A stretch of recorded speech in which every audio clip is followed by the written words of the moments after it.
livelihoods. It's only beginning, but I think one of the biggest conclusions of this report is that that understanding has to be deepened. So that is how to do it. You need the science to tell you the potential local effects. Lots of risk, lots of uncertainty, of course, but that's exactly what we're trying to deal with. But you need very strong investment on the links between the science and the potential outcomes in that economy. And I don't think it's anywhere near strong enough at the minute. Any other questions, comments? Please. My name is Jean-Claude Bidoguez. I'm working with the African Risk Capacity, which is a risk financing institution building the capacity, and they provide risk transfer solution to African countries to build their climate resilience. I have two observations. So the first one is, from your presentations, there is a huge amount of investment that are needed. And we know we are in the era of a downtrend of official development assistance financial resources that have been reduced by 20% in the last 2 decades. So is there any strategy to bring back the traditional donor and the non-traditional donors to revisit, to bring back that money that was taken away? So another observation is many African countries, they have the weakest adaptation infrastructure.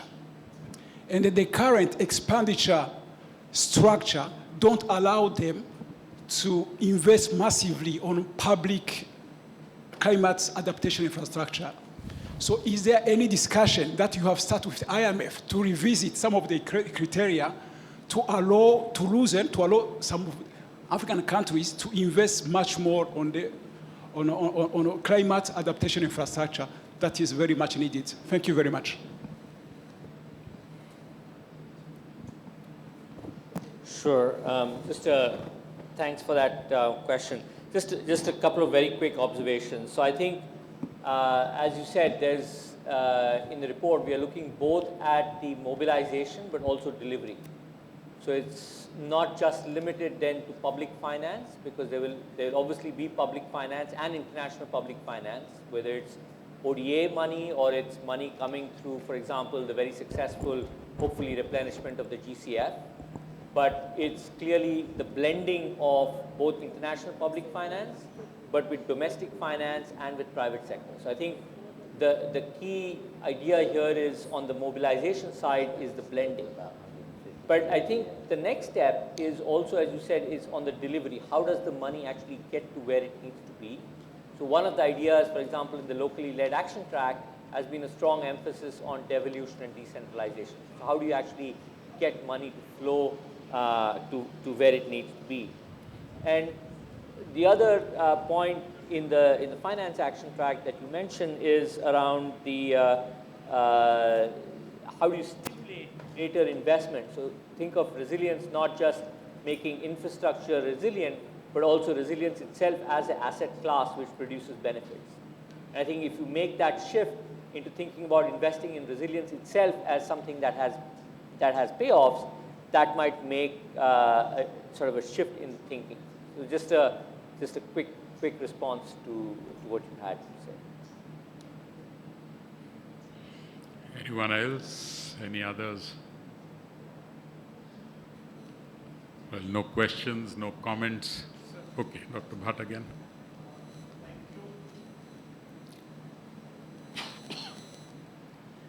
Thank you, sir, for allowing to take the floor once more. I just wanted to say that how it is in the self-interest of different nations at different stages of development. And surely nations are at different stages of development largely due to accidents of history. You can't roll back the tide of history, but you can moderate the flow. And hence you have convention, protocol, and the agreement. The only point that I am trying to make is that if you have a lower collective mitigation goals of unconditional NDCs of the parties who had to take lead in combating climate change, what will happen? It will make the adaptation targets for developing countries higher. It will also mean that they will require more finance, more technology, more capacity building. So it is a cost which is imposed upon developed countries onto themselves by having a lower mitigation ambition. That is my first point. And quickly, my second point is that achievement of relevant SDGs alone cannot be the adaptation goals for developing nations, because SDG targets are nearly short-term targets, whereas developing nations' adaptation needs must enable them to achieve significant levels of well-being. I would only end my remark by saying that a cocoon of luxury is not going to save the world from a changing climatic regime. There is a need to think about consumption patterns. That's how we have the mention of lifestyles and climate justice into the Paris Agreement, and we ought all collectively need to live up to that. Thank you very much for your kind attention. Thank you. Thank you very much. Anyone in the panel would like to respond to that? Yeah. Thank you, Dr. Bhatt. It's very important and deep points that you raised. And let me just point to three things in response. That we should not see adaptation and mitigation as in conflict with growth and poverty reduction. And I think it's very important to emphasize that, because when the UNFCCC, the Convention on Climate Change, kicked off in '92, it actually built into its understanding some kind of trade-off between environment responsibility on the one hand and growth on the other. And it was a mistake. And I think we've now understood that it was a mistake, and our language is no more, at least I hope no more, that there's a trade-off, environment responsibility on the one hand and growth on the other. We now see that being responsible on the environment and driving down poverty and growing come together, and if we try to pull them apart, if we turn it into an artificial horse race, we damage both the environment and we damage growth. So that story has changed, and it's fundamental that it's changed. And so our challenge now is to find a different growth story that doesn't go down the dirty, damaging route that the rich countries did go down, causing consequential damage right down the track for everybody. We have to find a different way. And I think that's fundamental, and I've emphasized it so strongly because it used to be a big problem. And I hope now it's just a small problem, and I would love it to be no problem at all. Yeah? And we have to recognize that. The second is that infrastructure, every time we look at it, resilient, sustainable infrastructure is at the core. All kinds of infrastructure. The mangroves are infrastructure. The rural roads that we make with Narega resources here in India, that's part of the story too. You've seen, and Sheila would emphasize, that the roads and the facilities, water is at its most expensive in the slum districts of town, and water infrastructure reduces those costs, particularly, of course, for women. So everywhere we look, we see that resilient, sustainable infrastructure is at the core, and we have to find ways of expanding that and making those investments quickly. So there, it seems to me, you need good planning. Infrastructure has to be set out across energy, transport, water, communications together. Every country should put together that infrastructure plan. It will be financed, of course, and that's the last point I want to make. The finance of that story is absolutely central. The rich countries that carry such a big past responsibility for emissions, surely have a responsibility to support this new growth story driven in large measure through sustainable and resilient infrastructure.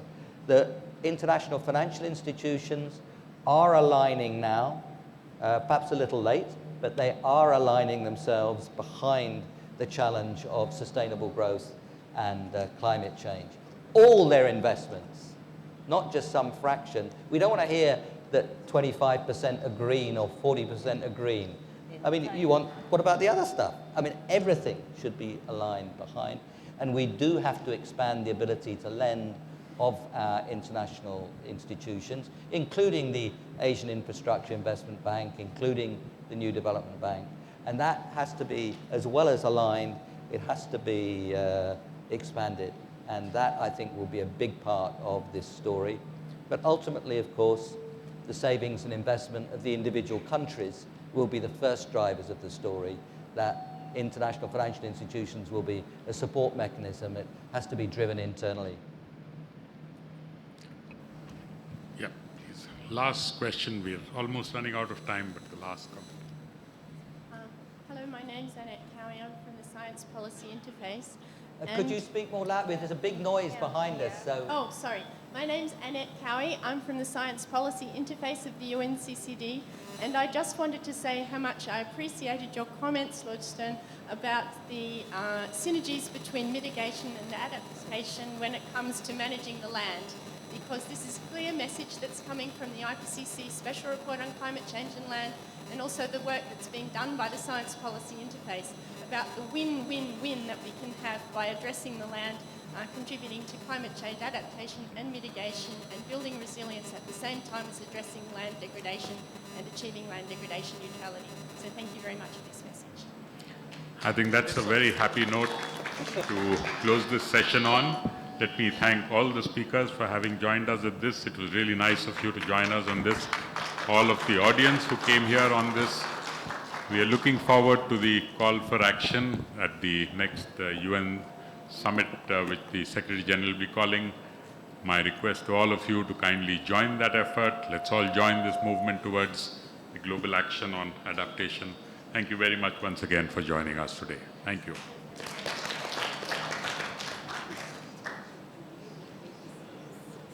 Oh, I enjoyed it.